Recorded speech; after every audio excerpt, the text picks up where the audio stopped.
Alright, so with the release of the collaboration, a lot has been going on, alright? I've been enjoying it, having some fun over here on JP. Also, Global, you're about to have fun too. Don't worry, alright? You're not delayed or anything. But today, we're talking about something pretty cool, which NETMARBLE did genuinely improve. Like, when I say genuinely improve, they did good in this, okay? Compared to what it was last time, they made this so much better, so much easier. Today, I'm gonna show you just a gameplay and talk about it over it, and just give you a quick few tips before it drops. Again, I might, on Global, I'll check out how it goes. If anybody needs help with it, I'll help you out. It's straightforward in comparison to before. Like, before it was a nightmare. It was a nightmare. So if you're new to the channel, like and subscribe. Let's talk about it here today.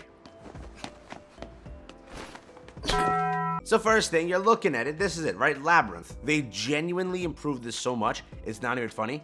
And again, people I already know are going to complain about this. I'm going to see this in my comments and everywhere. They're going to be like, oh, now it's way too easy. Like first you guys complained about it being too hard, now it's too easy. I swear that's going to be like a bunch of comments. It was genuinely easy. It was, right? If you know how to play the game, you'll beat this. But there are still people that don't understand characters, that don't understand how their metas work, and they won't be able to beat it, okay? Again, Naofumi and that set of roster, the new Shield Hero collab characters, is literally the team I use to beat this. So again, I'll just show it to you. I'll satisfyingly click all of this, and then I'll show you the gameplay of me doing everything here. The coolest thing is that they designed it around the entire collab. I love that more than anything. I mentioned this as a joke earlier, that they could do a collab dungeon. Like, I'll pull it up if I can find it. It's in an old video when I first made it. I said, yo, it would be so sick if they made a collab dungeon and like the collab characters were in the dungeon. You use them. It's like all collab themed, and it ended up happening. So I found that pretty funny. But again, they used Filo as the character. You can use the whole roster. This is the team that I won with. Nobody died in the end too. Like, look at that. I had a full roster, made it to the end, beat this in my second try. The first try I was doing it to do my dailies, right? So I just picked random characters because for the free multi you need to do that. So in my technical first try, I beat the entire thing. So today here I'll show you the gameplay. It's pulled up now. But again, with it, you have the ability to start off with the main character of the free PvE story character, which is cool. That's sick. Don't get me wrong, that is sick. She makes this entire thing a cakewalk. All right, pick her right away. You need to. If you don't, I'll slap you. Literally makes everything super easy. You literally can't lose with her. Again, like during my gameplay, she dies at one point, and it sucked, but I got her back like right away, and again, she is the carry. The recommended thing that I did is I kept getting a stance character till I got Naofumi. So I went with Tarmiel, which kept, Kizuna alive. I then went with Red Matrona, which again kept Kizuna alive. My entire goal was to keep Kizuna alive, and she will then go and make everything easy for you. And again, I'm gonna answer the question because I've seen a lot of people asking this, and I've just seen people talking about it. Do you need the Shield Hero characters to use them in this? You do not, okay? On this account, I currently do not have Naofumi or Raphtalia, but they both are available in the entire stage for me, which is outstanding. The rest of the roster, I can't speak for them. I do know, though, confirmed 100%, you do not need the Shield Hero characters.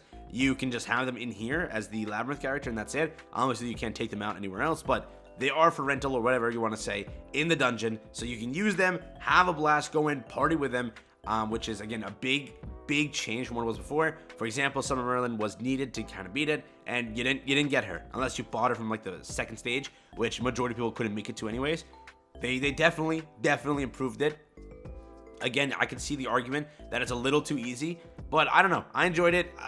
They removed the RNG, so if you have skill, it's gonna spend it like an hour to complete this entire thing, and you're done. You move about your day. So I mean, it's a good piece of content. I'll still stand at that. If they were to do it like semi-easy every month, that would be cool. But they did take like a 2-month, 3-month break on this where we didn't get it for all that time, which sucks. It does. They could have definitely kept dropping this here and there, but they did streamline it to where RNG isn't the thing. You still need, again, characters or like character understanding. You need to know how they work, what they do, and again, you still may take a few attempts. If you go down the wrong route, I kind of already knew the route going in because I just mimicked my original route that I made for the guide that I made the first one. I used that same route and I finished it, which is, I don't know if they've done that all the time, and like that's just the easier route. It gives you less passives, more level ups, but again, you're going into that final boss fight. If you don't have enough passives, you're dead anyways, right? So I don't know if that's like how it's designed. If you go to the left side, you come across a few characters that could definitely kill you, and it did happen, right? It did happen where I almost did lose, but it came in clutch that I did have stance and all of that. So by the end, I definitely did get a bit lucky, but in the end, it's still very easy compared to what it was before. So if you're worried about this, don't be. It gives you a free multi also. So at the end of the day, it's a good piece of content that's now not RNG based at all. Yeah, I'm gonna enjoy it. I definitely will. Again, the boss floors I think you'll go across, or come across rather, is Gloxinia in the middle. The first one, I have no idea who that was. It's Gerhard. The last one is gonna be Monspeed, okay? And with each one, they have a gimmick. I believe that the first one with Gerhard, I didn't understand it, but it looks like she just randomly heals.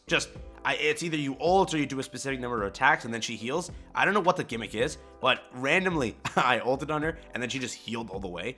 So that did suck. With Gloxinia, there was like no actual gimmick, I think. I just like killed them. That's it. Like there was nothing there to worry about. With Monspeed though, oh no, there is a gimmick there. So with him, he removes your stance. Keep that in mind. He does remove your stance. So when you do come across him in global, realize that you'll have to, try and, if you can get Margaret instead of Kizuna, that's perfectly fine. You have to get somebody that can buff you, okay? If you don't have anybody that can buff you, you'll die right off the bat, which it happened to me. So I had the chance to pay for a retry because I had so much currency, and I just wanted to see what the character did first. So I went against Monspeed first. I died miserably. Then I went against the second time. I knew that I had to reset, and when I did it, I was like, okay, now I have to buff the characters. So I did both of Kizuna's attacks. I used the rank up, which gave them all the increased attack and all that, HP and everything to survive, and then they just didn't take any damage. Then with Naofumi stance on top of that, they were just chilling, walking through every single attack, and Raphtalia just being the absolute sword and destroying. So definitely you can just use the shield hero characters to complete this. But again, you still walking up to the shield hero characters, there are some floors that will destroy you. There is still RNG, there is. You need some characters to progress higher and higher. If you don't get like this kind of team, you may not win. There are definitely other teams you can run. You don't have to use shield hero. There's probably you can run Tarmy till the end. That could work. Again, his stance is, kind of really good. You have Matrona. Her stance is perfectly fine. You had a chance for, I believe, green Sariel, red Sariel. There are a bunch of characters you can go and get along the way. And again, there's those shops that I missed. I skipped them, which I definitely could have bought a character. So in the end, definitely a big improvement of what it was. And again, for the future, it would be cool if they continue like this, where it's not too hard where you're like dying, but it is just a little difficulty to it, right? With this, I can't really speak on the difficulty because I beat it first try. But I see that there were areas you could have lost. There is still RNG in getting the team, getting the units, getting the heals. Sometimes they have a gold card, which might one-shot you in comparison to your second run, which they have one silver, one regular. That doesn't one-shot you, that doesn't crit you, whatever. So I see that RNG still is there, but it's not so apparent to where you lose miserably and then just have to keep restarting. The first one was a nightmare, okay? It was. For anyone that didn't have Silver Merlin, it was a nightmare. I'm speaking from experience. It took me like 4 or 5 attempts to get just, back to back to the last floor. And then Droll also kept destroying it for me, where you just kept dying there and you had to keep restarting. With this, 1 attempt, I got through it. I've seen a lot of people also get through it with 1 attempt. So definitely a more straightforward labyrinth. Definitely a great job, but again, is it too easy? People are gonna, I know, make that complaint, make that argument, but I enjoyed it. I don't really care for the easiness or difficulty. Yes, it made people play it longer, but it was annoying, right? You want that 30 gems, you have to get it, and you just had to keep sitting there resetting, hoping you get it, spending hours on runs. Maybe it wasn't the best. You decide. I like this one now. Thank you for watching. Peace out and enjoy. They did a good job with the revamp. Now the next thing, Ancient War. Go revamp that. I'm still waiting. Yes, I'm like the only one waiting, but I want to see Ancient War actually become something that it wasn't. Dude, that was bad.